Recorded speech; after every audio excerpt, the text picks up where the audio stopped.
प्रथमा भगति कर संतन संगा प्रथम भगति संतन संगा प्रथम भगति कर संतन संगा प्रथम भगति कर संतन संगा शरीरति मम कथा प्रसंगा दूसरी गति मन कथा प्रसंगा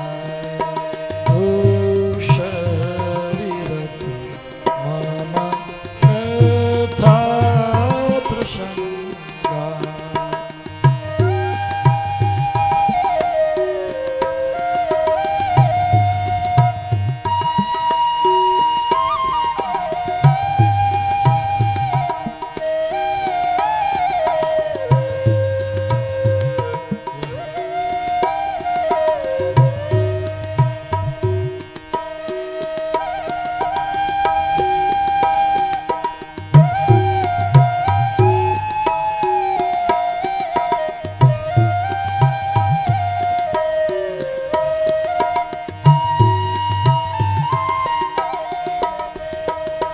राम भगति मन उर्वशी जाके राम भगति मन उर्वशी जाके राम भगति मन उर्वशी जाके राम भगति मन उर्वशी जाके दुख लवलेश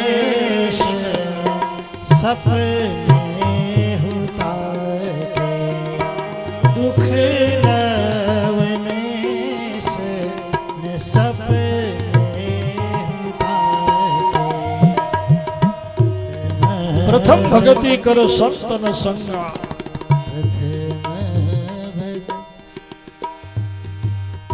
શ્રવણમ કીર્તનમ વિષ્ણુ પેલી જ ભક્તિ છે શ્રવણ.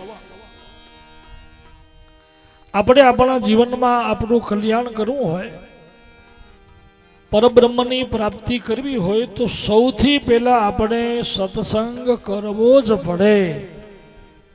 કથા સાંભળવી પડે, જ્ઞાન સાંભળવું પડે, સંતનો સંગ, શાસ્ત્રનો સંગ. સત્સંગનો અર્થ જ છે. સત્સંગ એટલે શું? સંતનો સંગ, શાસ્ત્રનો સંગ, સત્યનો સંગ, એનું નામ સત્સંગ.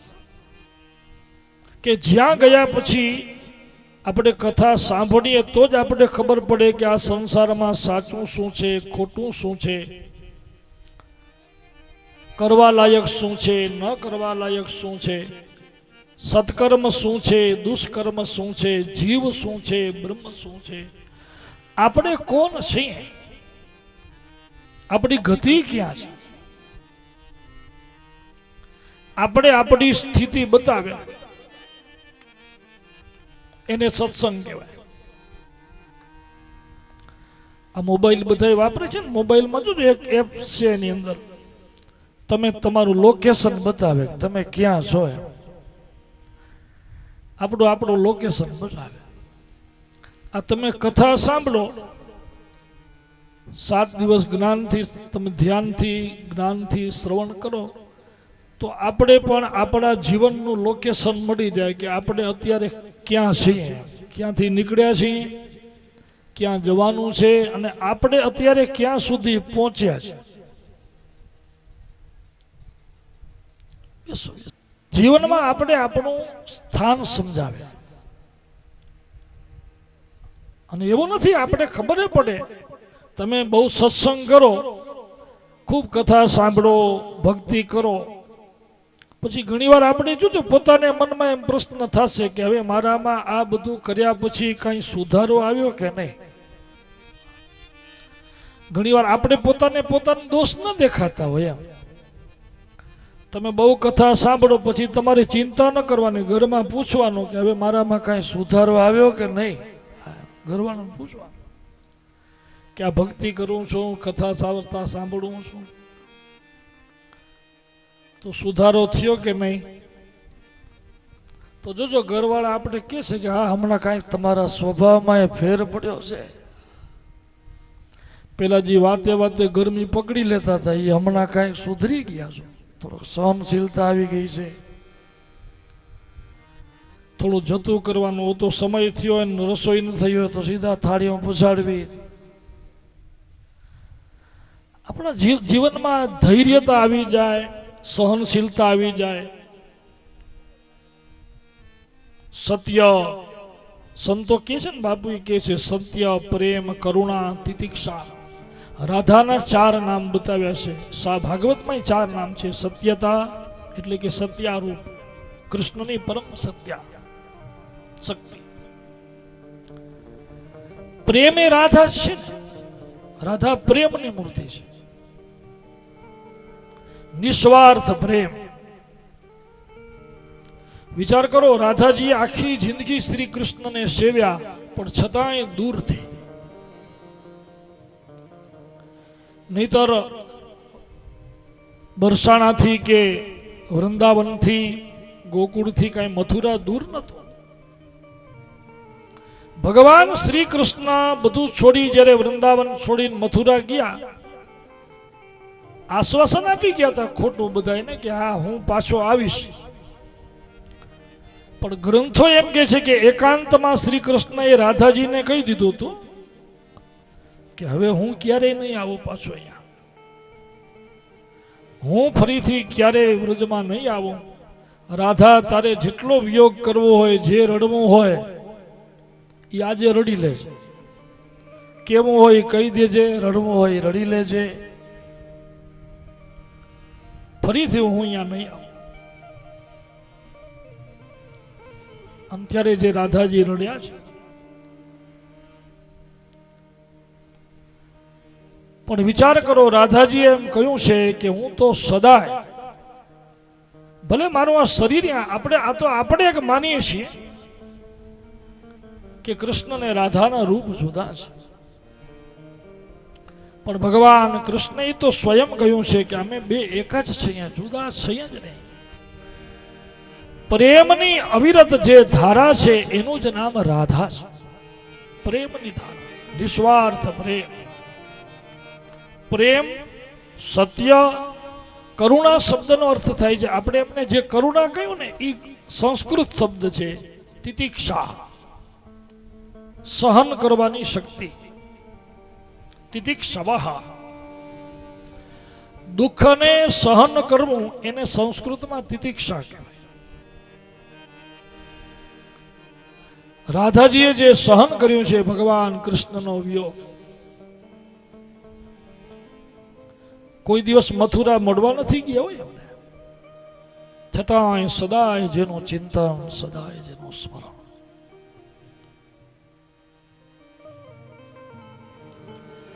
એ આનંદમાં, ભગવાન શ્રી કૃષ્ણના સ્મરણમાં એમને જીવન વ્યતીત કર્યું. અમરત્વને પામી ગયો એમનો પ્રેમ. એ રાધા જેવું પ્રેમ, રાધા જેવી પ્રેમ લક્ષણા ભક્તિ એ જે ગ્રંથમાં બતાવી છે એ આપણું આ ભાગવત શાસ્ત્ર. ભાગવતજીમાં સૌથી પહેલા આપણે મહાત્મ્યની કથા કહીશું. આ ભાગવત શાસ્ત્ર હમણાં આપણે કહ્યું ને, આપણા જીવનનું દર્શન છે. જીવન કેમ જીવવું, મૃત્યુ કેમ પામવું, મરણને સુધારવા માટે શું કરવું જોઈએ. મરવું તો છે, આ સંસારમાં જે આવે એને જવાનું છે,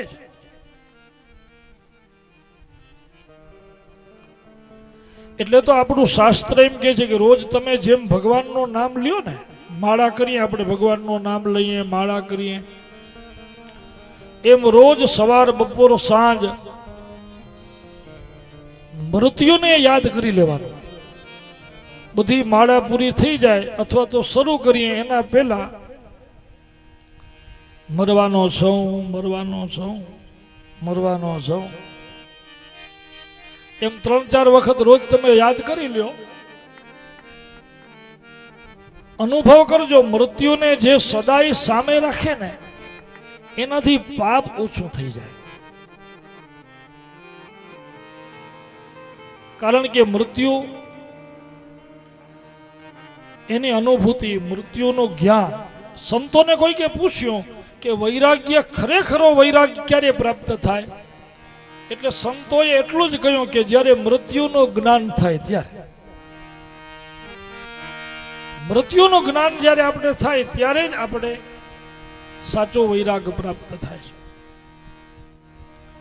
આ વેલજીભાઈનો કેમ સંકલ્પ છે કે આપણે જીવતે કરું, શાસ્ત્રો જ કે છે આવું. ગરુડ પુરાણમાં, ભાગવતમાં બધી જગ્યાએ લખ્યું જ છે કે તમે જે કંઈ કરો એ તમારા હાથે કરી લો.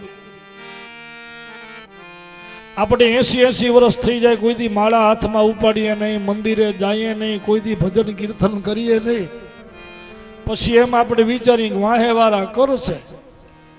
અરે 80 વર્ષ સુધી તે કોઈ દી ન કર્યો, આખો જન્મારો નીકળી ગયો, પછી પાછળ વાળાનું દુઃખ રાખી શકાય આપણેથી? કયો લ્યો.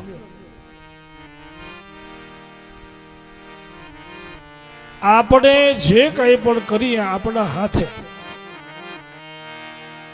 એટલે તો આગળ સંતો કહી ગયા કે 4 આપણે જ કરવી પડે. 4 વસ્તુ: ભોજન, ભજન, લગન અને મરણ. આ 4 આપણે જ કરવા પડે, એમ બીજો ના હાલે. આપણે કામ ધંધે ગયા હોય, ગમે એટલું મોડું થતું હોય, કામ અધૂરા રહી જતા, કોઈ દી એમ કોઈએ કીધું જ કોઈને જા આજ મારી બદલે તું જમી આવ? થાય? પરણવા કોઈ ગયું હોય ને તકલીફ પડે, કઈ ઓચિતા નહીં, તો એમ કોઈ કહે કે આ 2 મેં ફર્યા છે, ફેરા તો મારી બદલે 2 તું ફરી નાખ? થાય?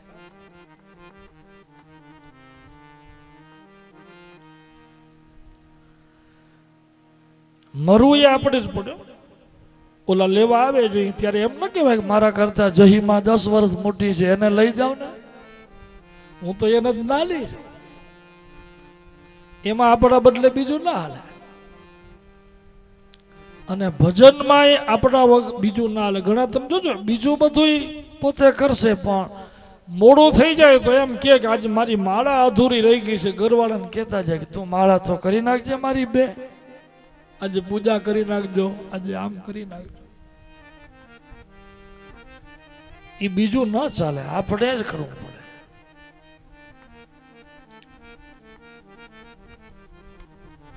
ભક્તિ આપણે પોતે કરવી પડે. આ મનુષ્ય જીવન આપણે પ્રાપ્ત થયું છે બહુ જન્મના અંતે. ભગવાને જ્યારે આપણા ઉપર અસીમ કૃપા કરી ત્યારે માનવ દેહ મળ્યો છે આપણા. એનું નામ જ છે માનવ. મા નવ. નવ શબ્દનો અર્થ થાય નવમ, અને મા એટલે ના. મા નવમ, આના પછી નવું નહીં એમ. હવે નવું નહીં. એવું કર્મ કરી લે કે બસ હવે આ અંતિમ.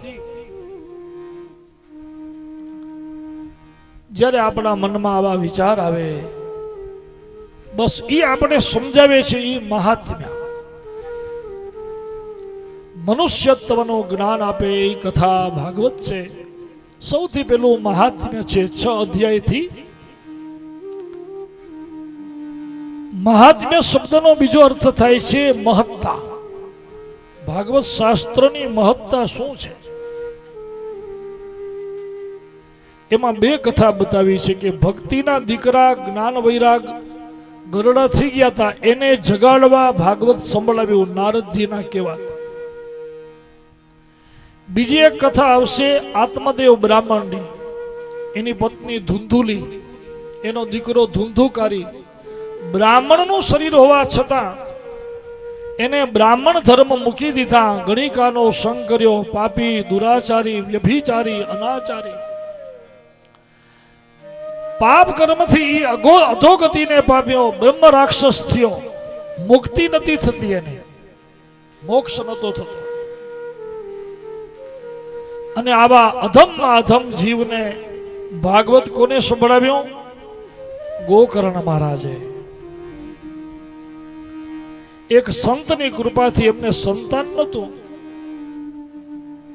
સંતે ધૂંધુલીને ફળ આપ્યું. એ ફળ ધૂંધુલીએ ન ખાધું, ગાયને ખવડાવી દીધું. એટલે ગાયને ઉદરેથી એ સંત જન્મ્યા, ગોકર્ણ મહારાજ. યોગી હતા ને એ સંત, જેને અષ્ટસિદ્ધિઓ પ્રાપ્ત થઈ જાય ને, અણિમા, મહિમા, લગીમા, ઈશિતા, પ્રાકાશ્ય, આવી 8 સિદ્ધિઓ છે. દૂરદર્શનમ, દૂરશ્રવણમ, પરકાયા પ્રવેશ. આ અષ્ટસિદ્ધિઓ જેને મળી જાય એ બધું એ કરી શકે. નહીતર ગાયના ઉદરે કોઈ દી મનુષ્ય ન જન્મે, વાછડો કે વાછડી જ જન્મે. પણ આવા એક યોગી મહાત્મા એમને ઉદરે જન્મ્યા, યોગ બળથી, પોતાની પરમ શક્તિથી. અને એ ગોકર્ણ મહારાજે આ ભાગવત કથા સંભળાવ્યું ત્યારે એનો મોક્ષ થયો. આ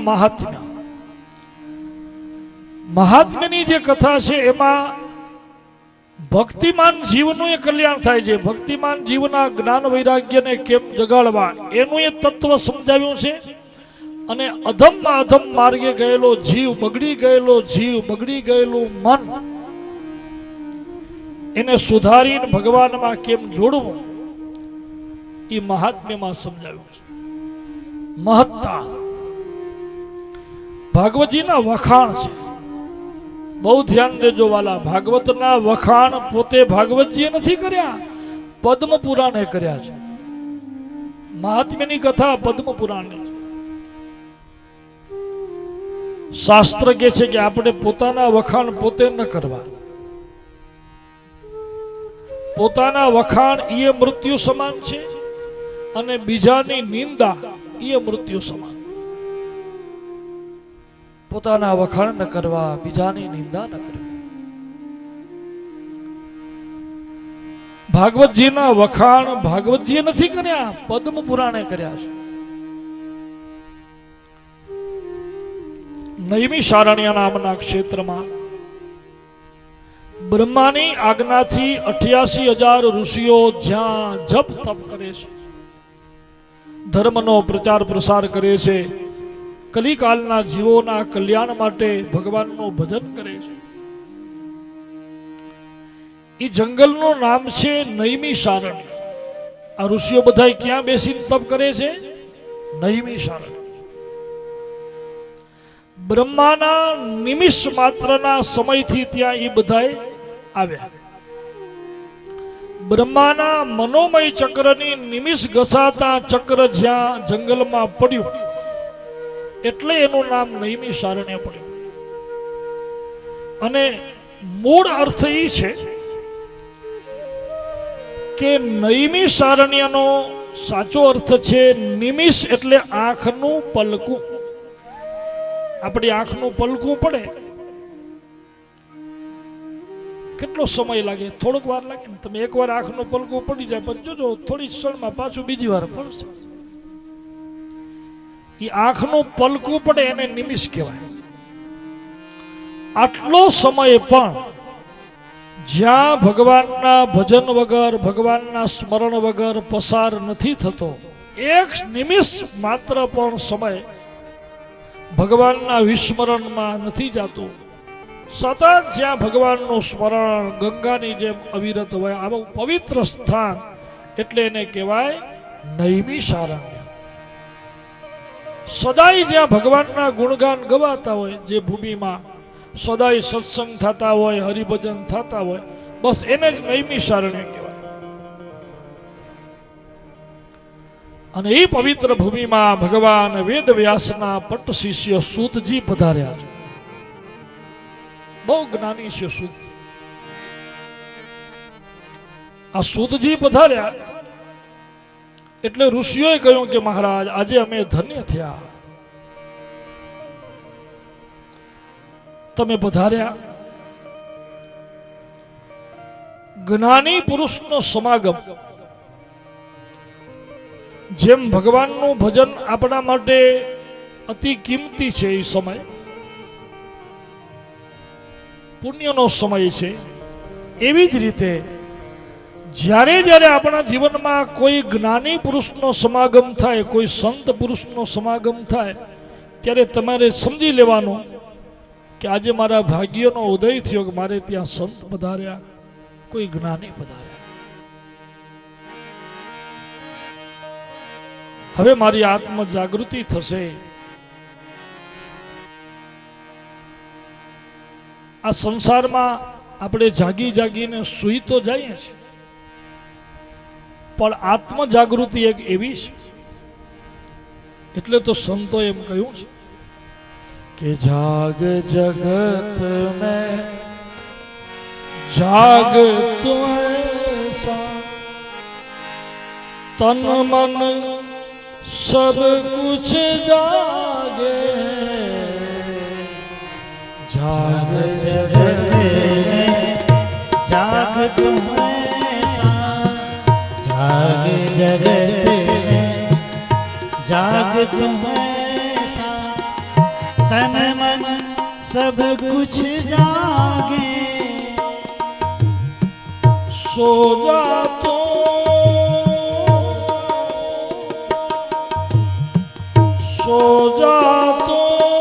सुलगा कर सो जा तो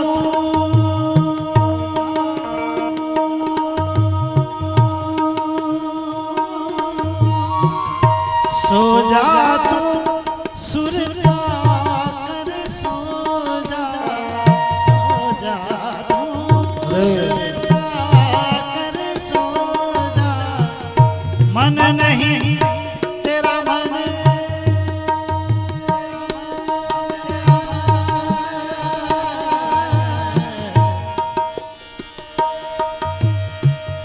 मन नहीं इत उत, मन नहीं इत उत डोले रे तेरा रो मेरो हर बोले तेरा रो मेरो हर बोले, चित को हर है चित हर सागर में,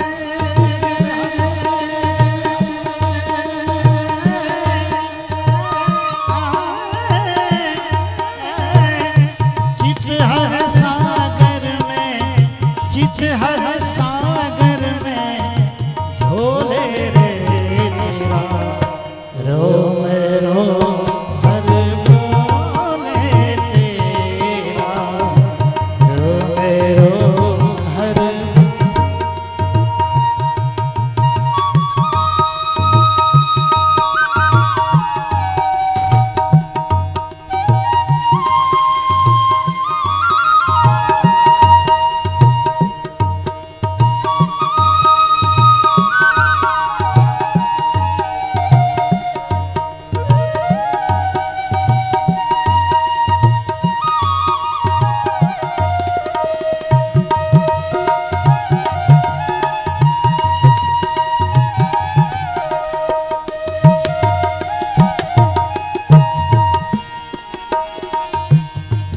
गुरु की बात यही है ज्ञानी, बिन गुरु गुण नहीं पावे, पावे। गुरु की बात यही है ज्ञानी, बिन गुरु गुण नहीं पावे, अपने गुरु की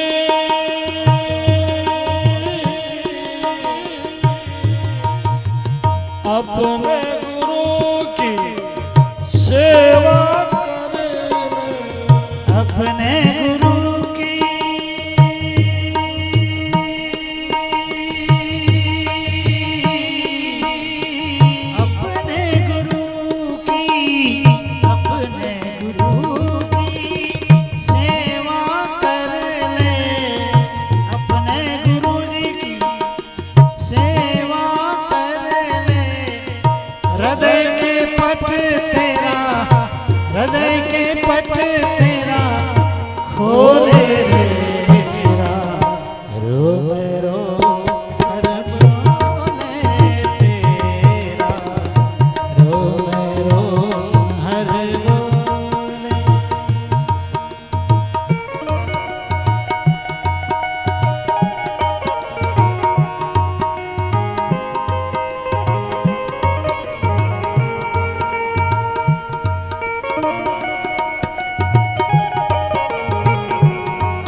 ज्ञान की चादर हो, ज्ञान की चादर जब तू ओढ़े, ज्ञान की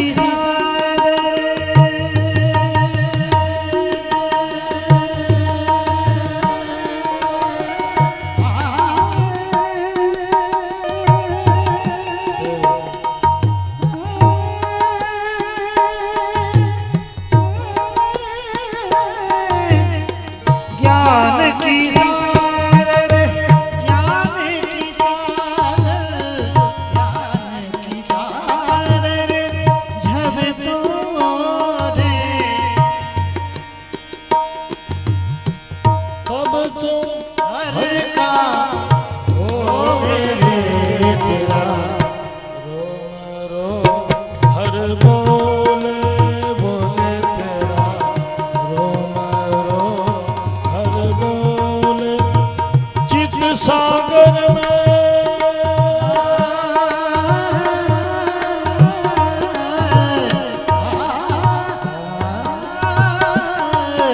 चित हर सागर में, चित हर सागर में ढोले रे तेरा रोम रो हर बोले बोले तेरा रोम रो हर बोले बोले तेरा रोम रो हर। જ્ઞાનની ચાદર જીવ જ્યારે ઓઢે, જ્ઞાન એ જ મુક્તિ છે. ભાગવતના 11મા સ્કંદમાં ભગવાન સ્વયં શ્રી કૃષ્ણએ ઉદ્ધવજીને કહ્યું. ઉદ્ધવજીએ પૂછ્યું, મહારાજ મુક્તિ એટલે શું? ભગવાન શ્રી કૃષ્ણએ કહ્યું, ઉદ્ધવ, જ્ઞાનથી નિર્વિકાર આત્મ સ્વરૂપને જાણી લેવું, બસ એનું જ નામ મોક્ષ. સદવિદ્યા એ મુક્તિ છે અને અવિદ્યા એ બંધન છે. અજ્ઞાન જીવને બાંધે છે, જ્ઞાન જીવને છોડે છે. અને અજ્ઞાનથી જ બધું ઉત્પન્ન થાય. આ મોહ, માયા, કામ, ક્રોધ, લોભ આ બધું ક્યાંથી જન્મે? અજ્ઞાનતાથી જન્મે. અજ્ઞાનતા જ્યાં સુધી હોય ત્યાં સુધી આ બધું છે માયા. જ્ઞાન પ્રાપ્ત થાય એટલે આપ મેળે બધું છૂટી જાય. છોડવું ન પડે, છૂટી જાય પોતાની મેળે. આપ જેવા સદગુરુ પધાર્યા છો, અમને મળ્યા આજે. ઋષિઓ કહે છે, મહારાજ આજે અમે ધન્ય થયા. હવે અમને એવી કથા સંભળાવો કે જેનાથી અમારા જીવનમાં ભક્તિ, જ્ઞાન, વૈરાગ, વિવેક બધું વધે. બહુ ધ્યાન દેજો વાલા, કથા સાંભળવાથી આપણા જીવનમાં શું વધે છે અને શું ઘટે છે. વધે શું? તો કે ભક્તિ, જ્ઞાન, વિરાગ આપતો વિવેકો વર્ધતે કથમ, માયા મોહ નિરાશશ્ચ વૈષ્ણવૈ ક્રિયતે કથમ. એવી કથા સંભળાવો કે અમારા જીવનમાં જે વધવા જેવું છે, જેમ કે ભક્તિ છે, જ્ઞાન છે, વૈરાગ છે, વિવેક છે, આ બધું વધે છે તો ખરું, પણ વૃદ્ધિ પામે એવું. પછી કેટલુંક આપણે કાઢી નાખવા જેવું છે. મોહ છે, માયા છે, વિકારો છે, તૃષ્ણાઓ છે, એ બધું ઘટે. કલિકાળના ક્લેશ ક્લેશાંત દૂર થઈ જાય. એવી કથા અમને સાંભળવી છે. હે ગુરુજી, અમને એવી કથા સંભળાવો કે જે શ્રેયમાં શ્રેય હોય, પવિત્રમાં પવિત્ર હોય. એટલું જ નહીં, ભગવાન સુધી જે લઈ જાય આપણે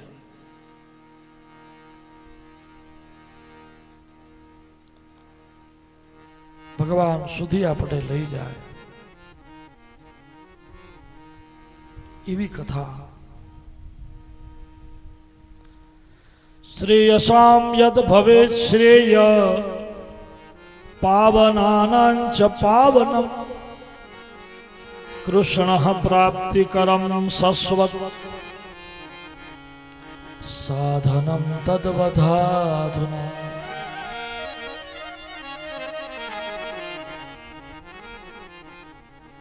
જે કથા જે જ્ઞાન પાછું આપણે ભગવાન સુધી લઈ જાય એવી કથા. બહુ ધ્યાન દેજો. આપણા બધાયમાં ભક્તિ છે નથી એમ નહીં, ભક્તિ છે એટલે તો બેઠા છીએ આ મંડપમાં, નહીતર આપણે બેસવાનું મન થાય. બોલો, એક તો આવી ગરમી, ઉનાળાના દિવસો, ભક્તિ છે તો આપણે અહીંયા બેઠા છીએ. પણ છતાંય તમે જોજો આપણી ભક્તિ થોડીક બહિર્મુખ છે. કરીએ ખરા, પછી વળી એમ થાય કે હવે ઘરે કેમ થતું હશે. આપણું મન થોડી થોડી વારે ઘરે હાલ્યું જાય, કામ ધંધામાં આંટો મારી આવે, બેનો હોય તો વળી ઘરમાં આંટો મારી આવે, મન હાલ્યું જાય થોડી થોડી વાર. એટલે એનો અર્થ એ છે કે આપણી ભક્તિ આપણામાં છે ખરી, પણ એ ભક્તિ થોડીક ચંચળ છે, દ્રઢ નથી. પણ જેમ જેમ તમે સત્સંગ કરો, જેમ જેમ તમે ભક્તિ કરો, તેમ તેમ આપણું મન વિશુદ્ધ બને. તમે જેમ જેમ ભગવાનનું નામ લ્યો, સત્સંગ કરો, કીર્તન કરો, કથા સાંભળો, તેમ તેમ આપણું મન વિશુદ્ધ બને. મન વિશુદ્ધ બને એટલે વિકારો ધીમે ધીમે ઓછા થાય, તૃષ્ણાઓ ઓછી થાય. કારણ કે બધાયનું કારણ તો મન છે. મોહનું કારણ મન છે, બંધનનું કારણ મન છે, મુક્તિનું કારણ મન છે, બધાયનું કારણ મન.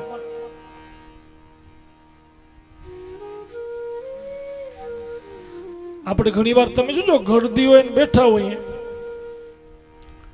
એક તો ગીરદી હોય ને વળી આપણી બાજુમાં કોઈ આવીને બેસે, આમ થોડીક જગ્યા હોય ને એમાંય કોઈ આવીને બેસે, ભરાઈને બેસે તો આપણું મોઢું બગડી જાય. આપણે એમ થાય એક તો આ ગરમી, વળી આ સાંકળ, આ અંદર ક્યાં ભરાણો અહીંયા, અને સામે જોઈ તો એમ મોઢું બગાડીને જોઈ, આમ પછી ઘસક્યો જગ્યા હોય તો મનથી દુઃખી થઈ જાય. પણ એ જ જગ્યામાં જો વેવાણ આવે તો, તાજા તાજા દીકરાને સગપણ થયા હોય, દીકરા કે દીકરીના, એની જો સાસુ કે વેવાણ આવી ગયા પછી તમે જોજો તો જરાય મોઢું નહીં બગડે, હરખથી બોલાવે, અહીંયા આવો, અહીંયા આવો. બધાને આજુબાજુ વાળાને કે થોડી થોડી જગ્યા કરો, થોડી થોડી બોલો. તો દુઃખ ન થાય તો શું થયું? પોતાના આવ્યા એટલે. જ્યાં મારું છે ને ત્યાં મમતા છે, મોહ છે, અને મોહ માયા છે એ બે અજ્ઞાન જનિત છે. બધાનું કારણ મન છે. સુખનું કારણ મન, દુઃખનું કારણ મન.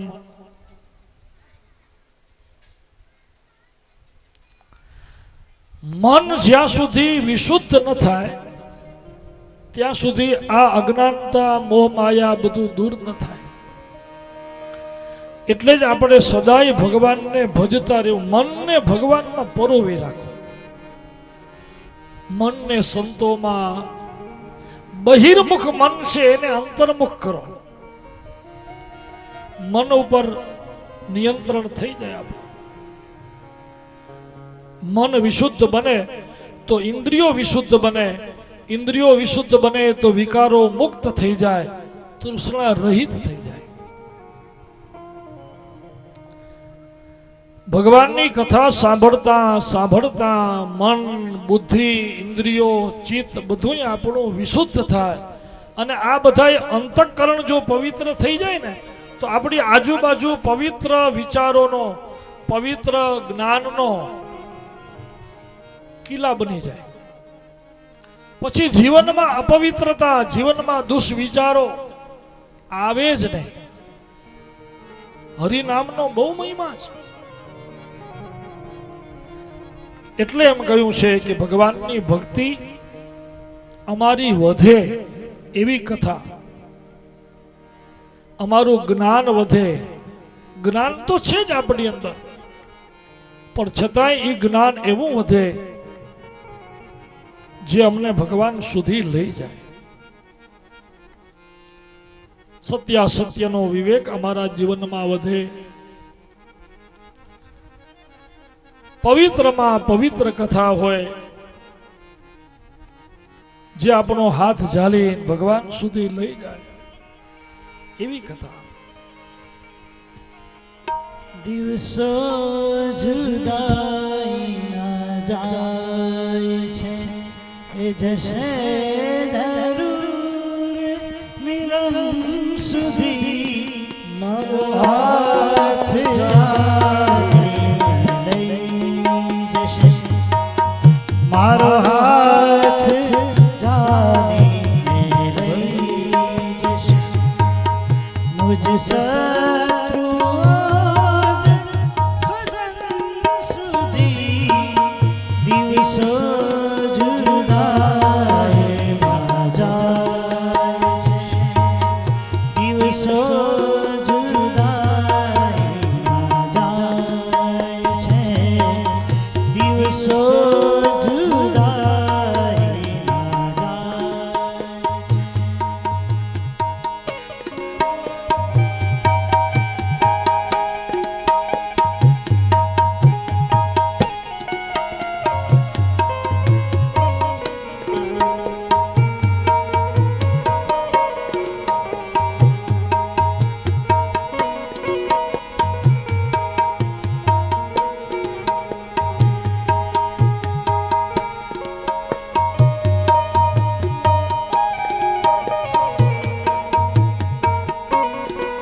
આપણો હાથ ઝાલી ભગવાન સુધી લઈ જાય.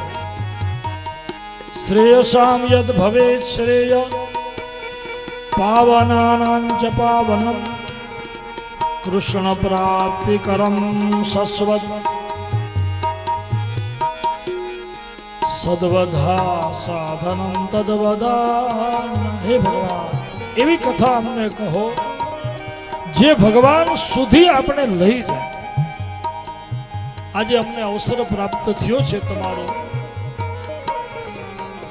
ઋષિઓએ ભગવાન વેદ વ્યાસના પટ શિષ્ય સૂતજીની પાસે આવું દિવ્ય જ્ઞાન સાંભળવાની ઈચ્છા વ્યક્ત કરી કે અમારા તમામ કલિકાલના ક્લેશ ક્લેશાંત દૂર થઈ જાય. એટલું જ નહીં, કલિકાલના જીવ માત્રનું કલ્યાણ થઈ જાય. જે ઓછા સમયમાં કલ્યાણ કરે એવી કથા. કારણ કે કલિકાલમાં માણસો પાસે બધુંય છે પણ સમય નથી. તમે જોઈ જાઓ, ગમે એને પૂછો, બધાય કહે ને કે અમારી પાસે સમય નથી. ઈચ્છા તો ઘણી થાય. કોઈ કહેશે માળા કરવાનું મન થાય, કોઈ કહેશે કીર્તન કરવા, ઘણે સત્સંગમાં જવાનું મન થાય છે, પણ ઉપાધિઓ મુક્તિ નથી. આ ઘણી વાર કથામાં જઈને 5 વાગે એટલે બધા ઉઠીને ભાગવા માંડે.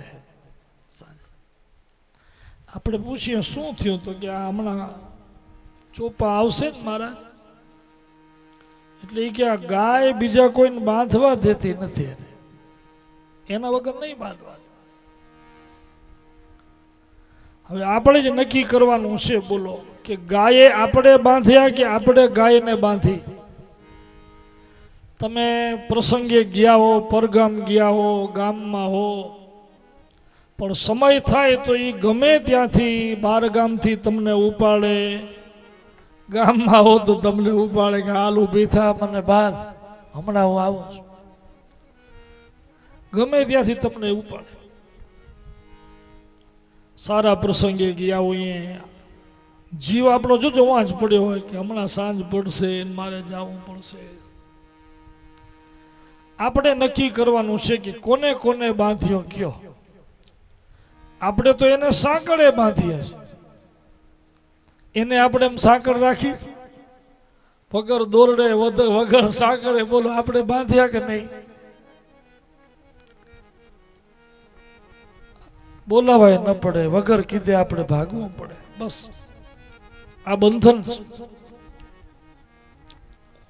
નક્કી કરીએ તો આપણે નથી બાંધતા, એને આપણે બાંધ્યા છે. ગાય આપણે બાંધ્યા. આ સંસારની બધી માયાઓ એવી છે, આપણે પોતે પકડીને બેઠા છીએ. માયાએ આપણે બાંધ્યા નથી, આપણે પોતે એમાં બંધાણા છે. જીવ સ્વયં બંધાય છે. આપણે આ સંસાર મૂકીને ક્યાંય જઈ નહીં શકીએ. જઈ શકાય? તમે હરિદ્વાર જાઓ ને હું જઈને એમ કહો કે આ આશ્રમ મારો, આ જમીન મારી, આ મારો. હું બેઠા બેઠા રોજ આપણે ફોન કરીએ કે બરોબર ધંધો સંભાળજો, વાડી ખેતર સંભાળજો, ઘરનું ધ્યાન રાખજો. હવે હું બેઠા હોઈએ તો આપણો જીવ તો અહીંયા જ પડ્યો હોય.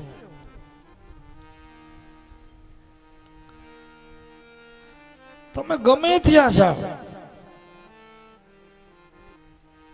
આપણે બધું મૂકવાનું છે ને એ મનથી મૂકવાનું છે.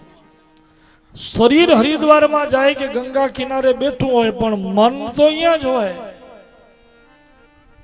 તો એ બંધન. આ બધું મનથી મુક્ત કરવાનું છે. તમે સંસારમાં રહીને પણ ભગવાનને ભજી શકો. સંસારમાં રહેવા છતાં ઘરના બધા બંધનો, પત્ની, પુત્ર, પરિવાર, એ બધાને આપણે સાક્ષી ભાવથી જોતા થઈ જઈએ કે આ બધું મારું છે, છતાંય મારું નથી. કોઈ વસ્તુ આપણી પાસે કાયમ નહીં રહે. આ ઘર, વાડી, ખેતર, ધન, સંપત્તિ, શરીર, એ બધાને તમે સાક્ષી ભાવથી જુઓ તો આપમેળે ધીમે ધીમે માયાઓ છૂટી જાય. વાણ હોય ને, નૌકાને રેવું દરિયામાં જ પડે, પાણીમાં જ રેવું પડે. પાણી મૂકીને નૌકા ક્યાંય જઈ શકે? પણ પાણીમાં નૌકા રહે ત્યાં સુધી વાંધો નહીં, પણ પાણી જો નૌકામાં આવે તો પછી એને ડૂબવું પડે. એમ આપણે બધા નૌકા છીએ, સંસાર સાગર છે, આપણે રહેવું સંસારમાં જ પડશે. તમને, મને, બધાએ. આપણે જ્યાં સુધી સંસારમાં છીએ ત્યાં સુધી વાંધો નહીં, સંસાર આપણી અંદર આવે પછી ડૂબવું પડે. માયા, મોહ આ બધા જીવને ડૂબાડે છે. અને એમાંથી મુક્ત થવા માટે સદગુરુ સુતજીએ ઋષિઓને કહ્યું કે એક જ શાસ્ત્ર એવું છે જે મનને શુદ્ધિ કરવા વાળું. જોજો અહીંયા એમને પણ બહુ ધ્યાન દેજો. સુતજીએ પણ મન ઉપર ભાર દીધો અહીંયા કે મનઃ એવ મનુષ્યાણામ બંધ કારણ મોક્ષયો. મન એ જ કારણ છે. એ તસ્માદ અપરમ કિંચિત મનઃ શુદ્ધયૈન વિદ્યતે. હું એક એવું જ્ઞાન તમને કહું છું જે મને મારા સદગુરુ ભગવાન વેદ વ્યાસે કહ્યું છે, અને એ જ્ઞાન છે શ્રીમદ ભાગવત શાસ્ત્રનું. જે સર્વ સિદ્ધાંતથી સંપન્ન છે, જે ભાગવતને શ્રવણ કરવા માત્રથી આપણા ભક્તિ જ્ઞાન વૈરાગ બધું વધી જશે, કલિકાલના ક્લેશ ક્લેશાંત દૂર થઈ જશે, મોહ માયા દૂર થઈ જશે, પાવનમાં પાવન છે, પવિત્રમાં પવિત્ર છે, અને આ જ્ઞાન દરેક જીવને ભગવાન સુધી લઈ જશે. મનને પવિત્ર કરવાનું આનાથી વધારે બીજું કોઈ શ્રેષ્ઠ સાધન નથી. મન એવ મનુષ્યાના એતસ્માદ અપરમ કિંચિત મનઃ શુદ્ધ્યૈ ન વિદ્યતે. આ એક એવું જ્ઞાન છે જે મનને પવિત્ર કરશે. આપણે મનને જ પવિત્ર કરવાનું છે જ્ઞાનથી, સત્સંગથી. કારણ કે મન શરીરમાં છે. શરીરને પવિત્ર કરવું હોય તો સ્નાન કરવું પડે. શાસ્ત્રમાં એમ કહ્યું છે મેં તમે તીર્થનો સંગ કરો. તીર્થયાત્રા આપણે શું કામ કરીએ? તો કે શરીરને પવિત્ર કરવા. એનાથી શરીર પવિત્ર થાય. ભગવાનનું તમે નામ લ્યો, ભજન કીર્તન કરો, જપ કરો તો આપણી વાણી પવિત્ર થાય. અને સત્સંગ કરવાથી મન પવિત્ર થાય. ત્રણ પવિત્રતા આપણે કરવાની છે: મન, વાણી ને કાયા. આપણાથી પાપ એ ત્રણ રીતે જ થાય છે. કૃતસ્ય કુર્યાન મન ઉક્તિ પાણીભિ. મન ઉક્તિ, ઉક્તિ એટલે વાણી, અને પાણીભિ, પાણી એટલે હાથ દ્વારા, ઇન્દ્રિયો દ્વારા. ત્રણ રીતે આપણે પાપ કરીએ છીએ: શરીરથી, મનથી, વાણીથી. આંખથી ખરાબ જોયું, સાંભળ્યું, બોલ્યા, બધા પાપ છે. શરીર દ્વારા કરો એ શારીરિક. ખોટું બોલ્યા, અસત્ય બોલ્યા, નિંદા કરી, અમંગલ બોલ્યા, એ વાચનિક પાપ છે. મનથી પણ તમે કોઈનું ખરાબ ઈચ્છો, બેઠા બેઠા કોઈના સુખને જોઈને આપણા અંતરમાં ઈર્ષા જાગી. ઘણી વાર જોજો કોઈના ભાઈઓમાં બહુ સંપ હોય, વવરું બધી શાંત હોય, સંપીને રહેતી હોય, તો આડોશી પાડોશીને એમ થાય કે હવે આના ઘરમાં કેદી બધું ધકશે, આ બધા શાંતિથી કેમ રહે છે. બીજાના સુખને જોઈને પણ જો તમારા અંતરમાં, મનમાં મલિન વિચાર આવ્યો તો ભલે તમે એનું બગાડ્યું નહીં, પણ તમે માનસિક પાપ તો કર્યો. એક સદગુરુના શિષ્યો નૌકાની આમ પાર થતા હતા, નદીની પાર. બ્રહ્મચારી શિષ્યો હતા, સ્ત્રીઓના સંગની મનાઈ હતી, છતાં એક સ્ત્રીને નદી પાર જવું. બીજા શિષ્યોએ તો ઘણી વાર ઓલીએ કહ્યું મારો હાથ પકડો, મને સામે આવવું છે. બીજા શિષ્યોએ ના પાડી, પણ એમાંનો એક શિષ્ય હતો, એને કહ્યું હાલો હું તમારો હાથ પકડું, લઈ જાઉં. લઈ ગયો. બીજા બધા શિષ્યોએ ગુરુજીને ફરિયાદ કરી કે ગુરુજી આમને તમે ના પડી હતી છતાં આને સ્ત્રીનો સંગ કર્યો. ગુરુજીએ કહ્યું પાપ એને નથી કર્યો, પાપ તમે કર્યો. એને મનથી એવો વિચાર નતો આવ્યો કે હું આ પરસ્ત્રીનો હાથ પકડું છું, કે આને લઈ જાઉં છું, આને બચાવું. એના મનમાં એક જ ભાવ હતો કે આને સામે કાંઠે જવું છે. એના મનમાં કોઈ વિકાર નતો. ભગવાન શ્રી કૃષ્ણ 16,108 રાણીઓના પતિ હતા, છતાંય ભાગવતમાં એમ લખ્યું છે કે કૃષ્ણ બ્રહ્મચારી છે. કારણ કે ભગવાન શ્રી કૃષ્ણ જગતના કલ્યાણ માટે 8 પટરાણીઓ છે, એ તો 8 પ્રકૃતિ છે. ભૌમાસુરે હરણ કરેલી 16,100 કન્યાઓ એને જ્યારે મુક્ત કરાવીને બધી રડવા લાગી કે તમે અમને આ પાપીથી તો મુક્ત કરાવી, પણ હવે અમે અમારા માવતરે જાશું તો બોજ બની જાશું. જગત અમને અપવિત્ર માની, દૂષિત માની અમારો સ્વીકાર નહીં કરે, અમારું શું થશે? સત્યભામાએ ભગવાનને વિનંતી કરી કે પ્રભુ આ કન્યાઓનું કેવું સાચું છે. યુવાન કન્યાઓ છે, સ્વરૂપવાન કન્યાઓ છે.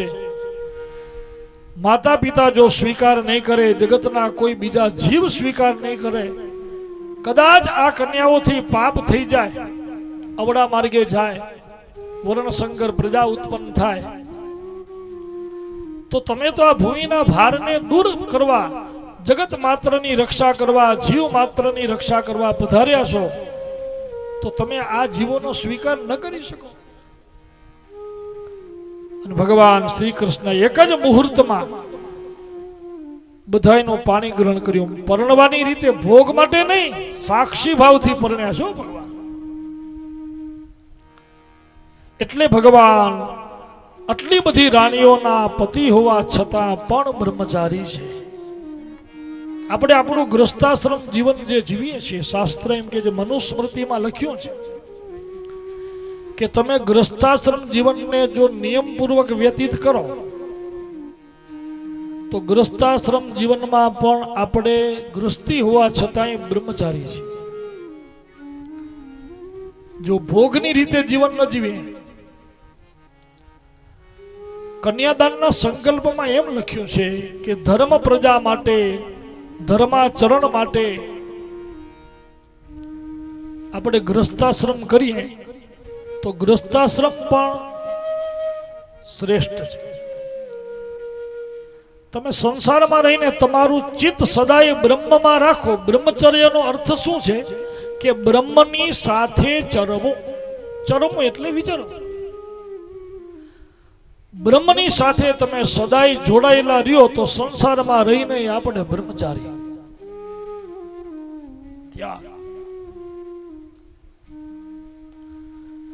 વિકારોથી મન મુક્ત થઈ જાય.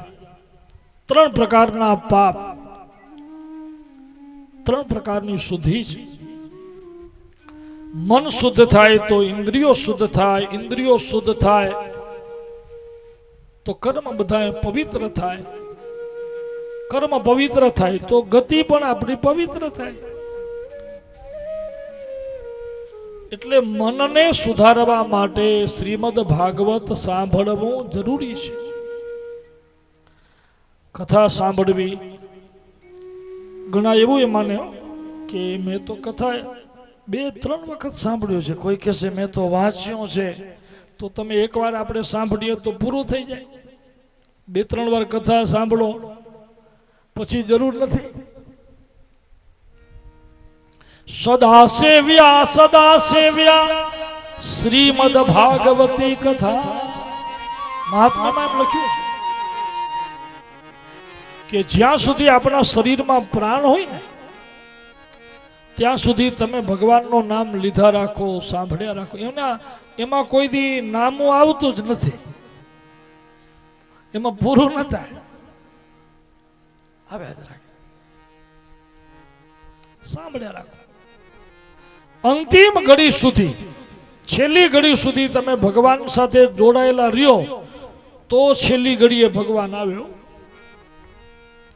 શાસ્ત્રો તો એમ કહે છે કે તમે ભગવાનથી જેવા વિમુખ થાવ તો મોહ, માયા, વિકારો એ તો બધા આપણી વાટ જોઈને બાયને જ ઊભા છે કે તમે જેવા વિમુખ થાવ તો તમને પકડવા એ તો તૈયાર જ છો. આ સંસારના જોઈ જાઓ, આ વિકારો છે, માયામય બધું જીવન છે. અત્યારે આપણે બધું જીવી રહ્યા છીએ. અત્યારે બાળકને સારું શિક્ષણ આપવું, બાળક સંસ્કારી થાય એની આપણે ચિંતા છે. બાકી બગડી જવાને તો ઘણા બધા કારણો હાજર જ છે.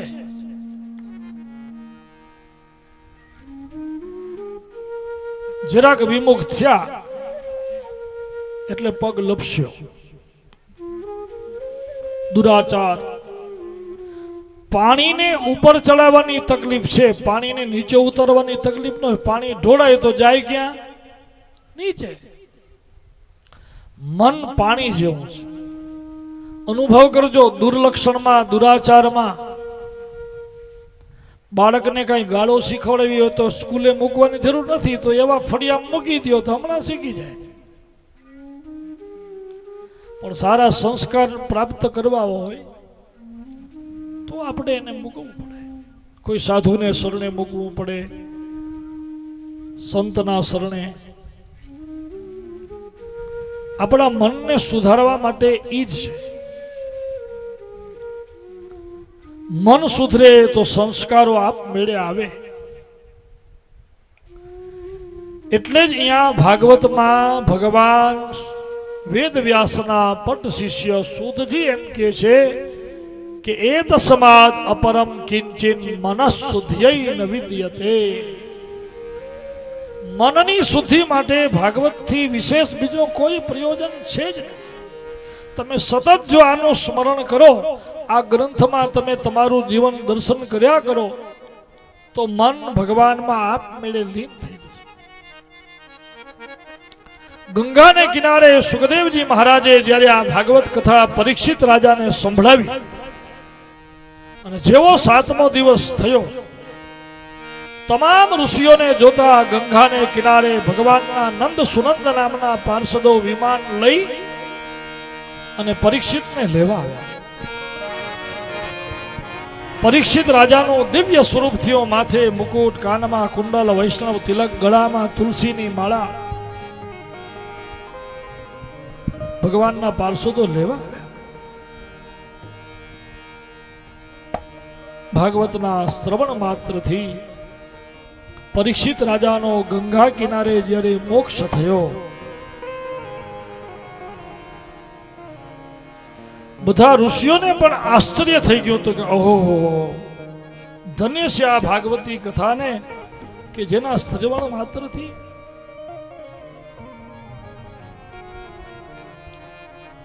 દેવતાઓને દુર્લભ છે આ કથા.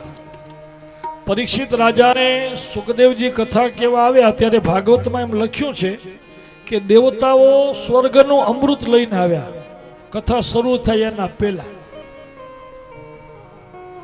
અને સદગુરુ પરીક્ષિત રાજાને કથા કહે એના પહેલા ઋષિઓએ કહ્યું કે સુખદેવજી, તમે આ કથા અમને આપો, કથા રૂપી અમૃત.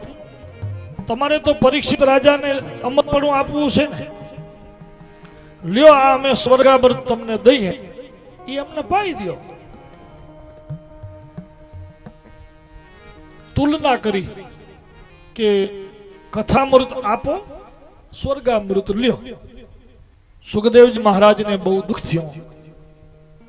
સુખદેવજીએ કહ્યું કે હું તમને આ કથામૃત નહીં આપું. હે દેવતાઓ, તમારું અમૃત જ્યાં સુધી હોય ત્યાં સુધી બધાને અમૃત આપે, અમરપણું આપે. એ તો અમરપણું આપે છે, દેવલોકમાં લઈ જાય. દેવલોક કઈ શ્રેષ્ઠ નથી. શાસ્ત્રમાં દેવલોકમાં પણ એમ કહ્યું છે કે તમારા દેવલોકમાં ક્યારે જવા મળે તમને, તો કે તમારા પુણ્ય હોય ત્યારે. પણ જેવા પુણ્ય પૂર્ણ થાય એટલે દેવતાઓને પાછું ક્યાં આવવું પડે? પૃથ્વી ઉપર. અમૃત તો દેવલોકમાં લઈ જાય, પણ કથારૂપી જે અમૃત છે, આ અમૃત એવું છે કે સીધું અહીંયાથી બ્રહ્મલોકમાં લઈ જાય. દેવતાઓ બ્રહ્મલોકમાં જઈ નથી શકતા, પણ હરિકથામૃતનું પાન કરનારને સીધું બ્રહ્મલોક મળે. એટલે જાઓ, કાચના કટકામાં જેમ કોઈ મણી ના આપે એમ હું તમારા આ અમૃતના બદલામાં કથામૃત નહીં આપું. ભાગવતમાં લખ્યું છે, શ્રીમદ ભાગવતી વાર્તા સુરાણામ અપી દુર્લભા. સુરાણામ અપી દુર્લભા, દેવોને પણ દુર્લભ છે. બહુ ધ્યાન દેજો વાલા, દેવને જે દુર્લભ છે એ આપણા માટે સુલભ છે. આ મૃત્યુલોકને શ્રેષ્ઠ એટલે કયો છે કે આ લોકમાં મનુષ્ય અવતાર જે કેવો છે કે તમે સીધા બ્રહ્મલોકમાં જઈ શકો ભગવાન પાસે. બીજા કોઈ અવતારમાં ત્યાં ન જવાય. મનુષ્યથી ઉપર બધા અવતાર છે ને, દેવતાઓ, સિદ્ધો, ને ચારણો, ગંધર્વો, ને કિન્નરો, એ બધા ભોગયોની વાળા છે. મનુષ્યથી નીચેના જે અવતાર છે, પશુ, પક્ષી, જીવ, જંતુ, એ બધા ભોગયોની છે. ઓલી સુખ ભોગવવાની યોનિ છે, આ બધી નીચેની યોનિ દુઃખ ભોગવવાની યોનિ છે. સુખ દુઃખ જ્યારે બે સમાન થાય ત્યારે આપણે મનુષ્ય થાય.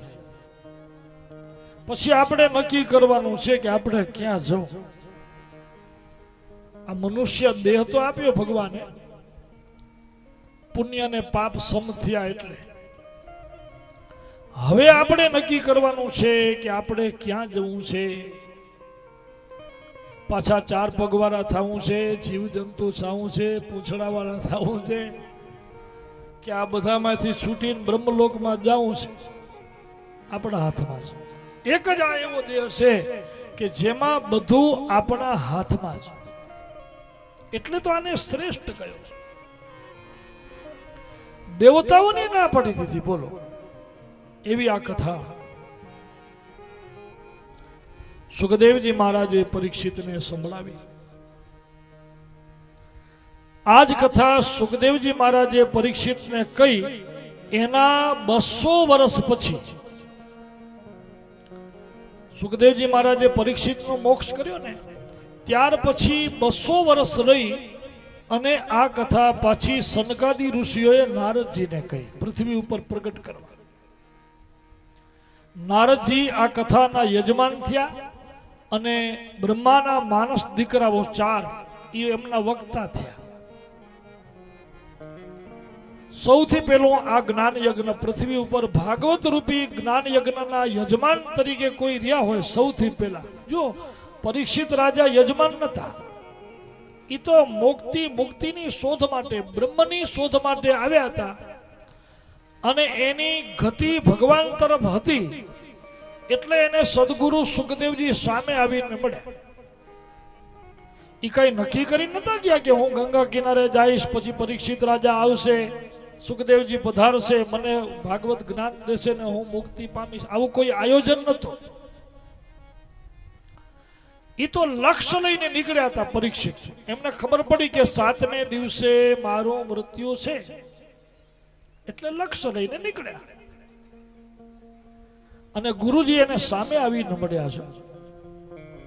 આમંત્રણ નતું મોકલ્યું. અનુભવ કરજો, આપણા જીવનમાં આપણે જ્યારે યોગ્ય થઈ જશું ને પછી કોઈ વસ્તુ આપણે શોધવાની જરૂર નહીં પડે. બધું આપ મેળે આવીને મળશે. આપણે જ્યારે એવી સિદ્ધિ, એવી કક્ષા આપણે પ્રાપ્ત કરી લઈએ. પરીક્ષિતની ભૂમિકા એવી બની ગઈ, પછી એને ગુરુ ગોતવા નથી જવા પડ્યા. સુખદેવજી જેવા ગુરુ પણ બોલો સામેથી આવ્યા. એટલે એમને આયોજન નતું કર્યું, પણ નારદજી તો યજમાન થઈને આ કથા કરી, પૃથ્વીના કલ્યાણ માટે, જીવોના કલ્યાણ માટે. ઋષિઓએ પ્રશ્ન કર્યો કે મહારાજ, નારદજીએ ભાગવત ક્યાં કર્યું, શા માટે કર્યું? સનકાદી ઋષિઓને નારદજીનો સમાગમ ક્યાં થયો? નારદજીને એ તો સ્વયં એટલા સિદ્ધ છે. નારદજીનું એક નામ વીણા પાણી છે. સદાય હાથમાં વીણા રાખે, સદાય જેના મુખમાં હરિનામ સંકીર્તન છે, વાણીમાં ભગવાનનું નામ, હાથમાં વીણા, એવી એમની પાસે સિદ્ધિ છે. 14 લોકમાં ક્યાંય એમની ગતિ ન અટકે. સૂર્યની જેમ બધા લોકમાં વિચરણ કરનારા નારદજી તો એવા જ્ઞાની છે, યોગના પણ એ ભાસ્કર છે. દરેક યોગને જાણનારા છે. અષ્ટાંગ યોગ એના અધિપતિ છો. નારદને યોગના સૂર્ય કયા છે, યોગના ભાસ્કર કયા છે. વિચાર કરો, જે બધા લોકમાં જઈ શકે, જ્યાં વીણા વગાડે તો ભગવાનને હાજર થવું પડે, હરિ સ્વયં આવે. આટલી સિદ્ધિ જેમની પાસે છે, ભગવાન પણ જેને હાજરા હજુર છે, તો એમને આ ભાગવત કથા કરવાની જરૂર શું? એમને કથા શા માટે કરી? આટલી સિદ્ધિઓ જેમની પાસે હોય પરમાત્માનો સાક્ષાત્કાર જ્યારે કરવો હોય ત્યારે કરી શકે. ભગવાન જેને મળી ગયા છે તો એમને આ ભાગવત કથા કરવાની જરૂર શા માટે પડી?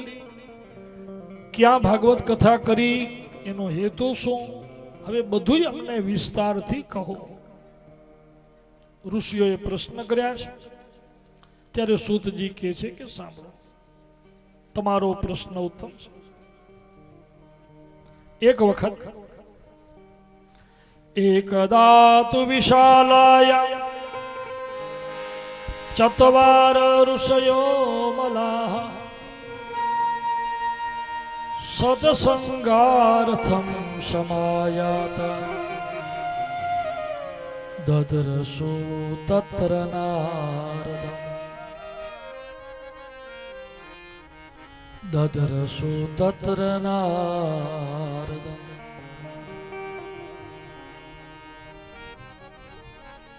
એકદા તુ વિશાલાયા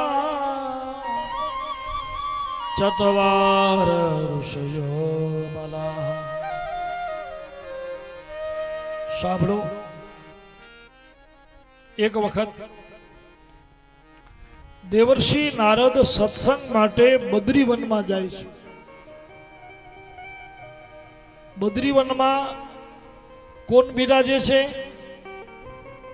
નર નારાયણ ભગવાન. આપણે જેને બદ્રી નારાયણ કહીએ છીએ ને, કહીએ બદ્રી નારાયણ સિંહ, પણ ત્યાં બિરાજે છે નર નારાયણ ભગવાન. મૂર્તિ જોજો, ત્યાં બે છે, નર અને નારાયણ. બદ્રી નારાયણ તો એટલા માટે નામ પડ્યું કે એ હિમાલયમાં ત્યાં બોરના એટલા બધા વૃક્ષો હતા, બોરના એટલા બધા વન હતા, એટલે એનું નામ પડ્યું બદ્રીવન. અને બદ્રીવનમાં ભગવાન બિરાજ્યા એટલે એમનું નામ પડ્યું બદ્રી નારાયણ. આપણા ભારતખંડના અધિષ્ઠાતા છો. ભારતખંડના અધિષ્ઠાતા દેવ કોણ? નરનારાયણ ભગવાન. 24 અવતારમાં નરનારાયણ ભગવાનનો અવતાર થયો છે. આપણે આગળ કથા કહીશું. અને નરનારાયણ ભગવાનનું અવતાર કાર્ય છે જગતને તપશ્ચર્યાનું જ્ઞાન આપવું. તપનું જ્ઞાન. નરનારાયણ ભગવાન એના દર્શન કરવા, સત્સંગ કરવા નારદજી જાય છે. નારદજી બદ્રીવન જતા હતા અને સનકાદી ઋષિઓ સત્સંગ કરીને વળ્યા હતા બદ્રીવનમાંથી. ઋષિઓએ પ્રશ્ન કર્યો ને કે નારદજીએ ભાગવત શું કામ કર્યું, સનકાદીઓ એને ક્યાં મળ્યા?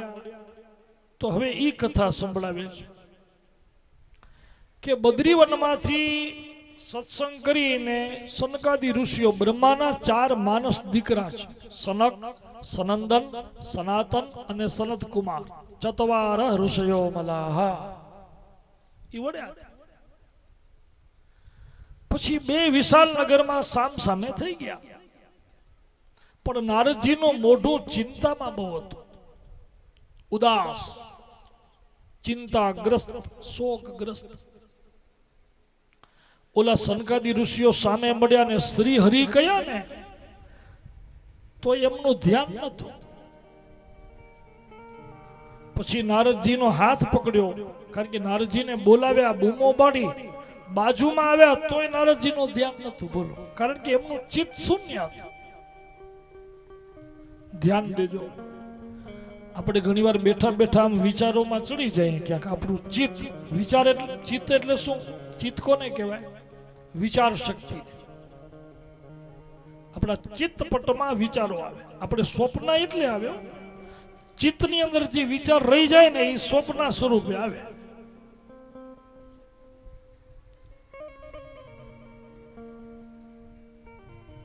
ચિત્ત આપણું બીજે ક્યાંય હાલ્યું જાય.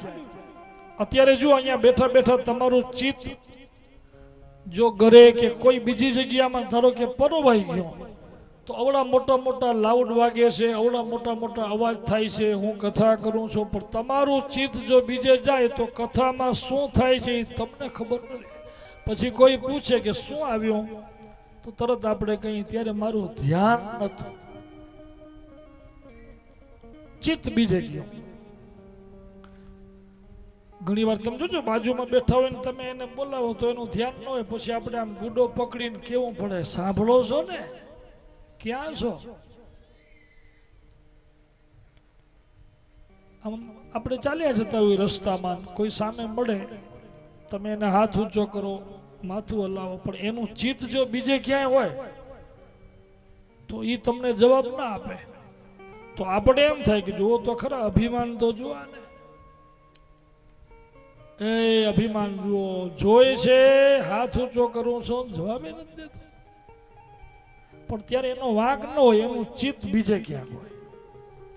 તમને કદાચ કોઈ ક્યારેક માન ના આપી શકે, ક્યારેક કોઈ બોલાવે તો તમારે મનમાં ન લેવાનું. આપણે બધા એવા માયામય છે, તમે જોજો મનમાં ઠેસ જલ્દી લાગી જાય, ઓ મને માન નથી. પણ ક્યારેક માણસને કોઈ સંસારની ચિંતા હોય, કોઈને પરિવારની ચિંતા હોય, કોઈને શરીરની ચિંતા હોય, કોઈ ચિત્ત ક્યારેક કોઈનું તમને ક્યારેક કોઈ કાંઈ માન ના આપી શકે તો ઉદાર મન રાખો.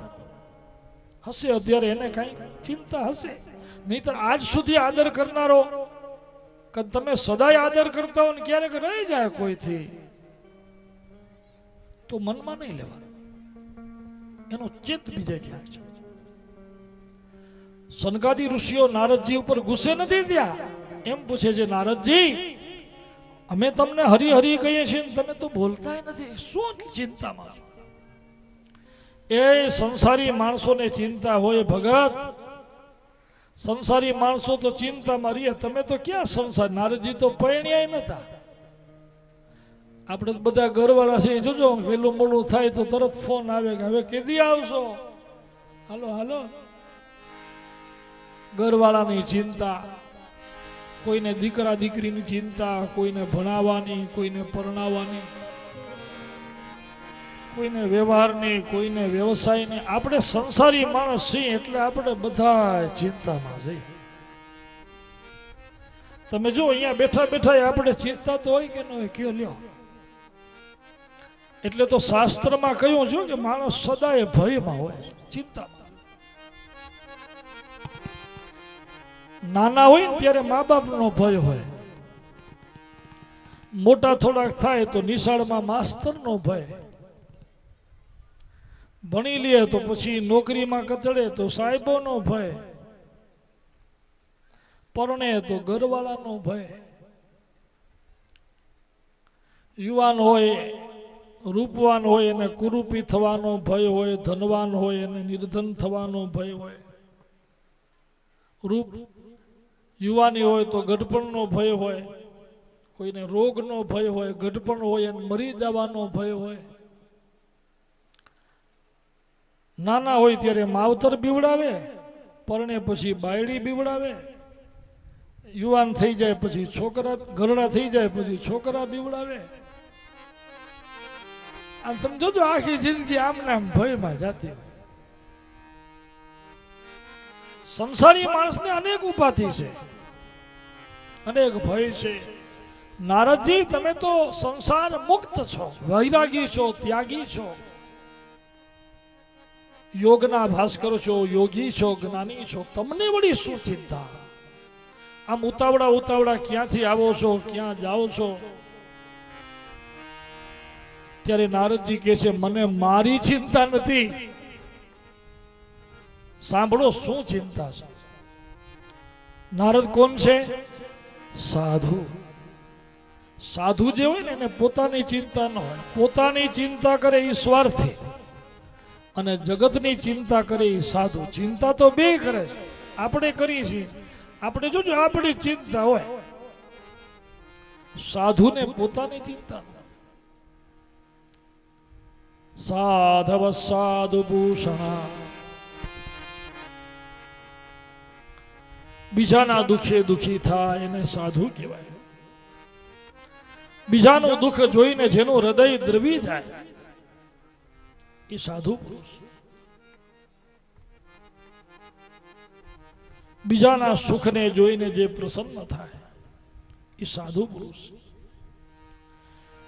નારદજી કહે છે મને મારું દુઃખ નથી મહારાજ, હું પૃથ્વી ઉપર તીર્થ કરવા આવ્યો તો કલિયુગ આવ્યો ને પણ હું તીર્થ કરવા આવ્યો તો તીર્થ કરવા. આ મોટા મોટા સંતો દેવતાઓ એ જ્યારે સ્વર્ગના સુખથી કંટાળે ને ત્યારે એ પૃથ્વી ઉપર આવ્યો.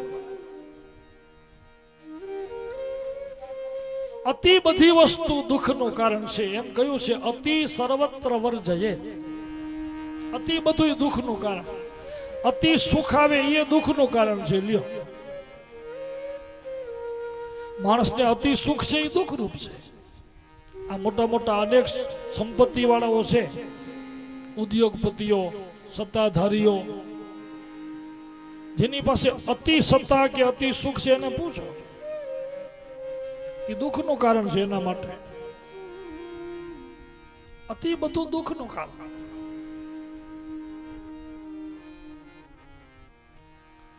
સ્વર્ગના દેવતાઓએ સુખ ભોગવીને કંટાળે ને, અમૃત પીને કંટાળે, પછી આ પૃથ્વી ઉપર ગંગાજળ ને યમુનાજી પીવા અહીંયા આવે. બોલો, તીર્થ કરવા આવે, દર્શન કરવા આવે કે શાંતિ અહીંયા છે. તો સુખ છે, શાંતિ નથી. તમને મોટા દિવસોમાં જોજો, રોજ પકવાન ને રોજ મીઠાઈઓ સામે આવે. ધનતેરસ થી શરૂ થઈ જાય ને લાભ પાંચમ સુધી, પછી તો ઘરના બધા એમ કે હવે બાબા ખીચડી કરો, હવે રોટલા કરો, હવે આ બધું મૂકો. કંટાળ્યા કે નહીં સુખથી? ભલે પકવાન છે, છતાંય જે શાંતિ તમને એમાં મળશે એ બીજે મળશે ભોગમાં. દેવતાઓએ ભોગથી કંટાળીને નારદ જેવા પણ વિચાર કરો, પૃથ્વી ઉપર તીર્થ કરવા આવે, સાધુનો સંગ કરવા આવે. ભાગવતમાં લખ્યું છે એવા મોટા મોટા જ્ઞાનીઓ, બ્રહ્મનિષ્ઠો, વેદવેતાઓ, શાસ્ત્રવેતાઓ, જ્ઞાનવેતાઓ એ પણ રોજ ભગવાનનો સત્સંગ કરે છે. એ પણ આવી પરાકાષ્ઠાને પામેલા. આપણે તો માયામય છે. નારદજી કે મહારાજ આવ્યો તો તીર્થ કરવા, પણ મેં પૃથ્વી ઉપર શું જોયું? સો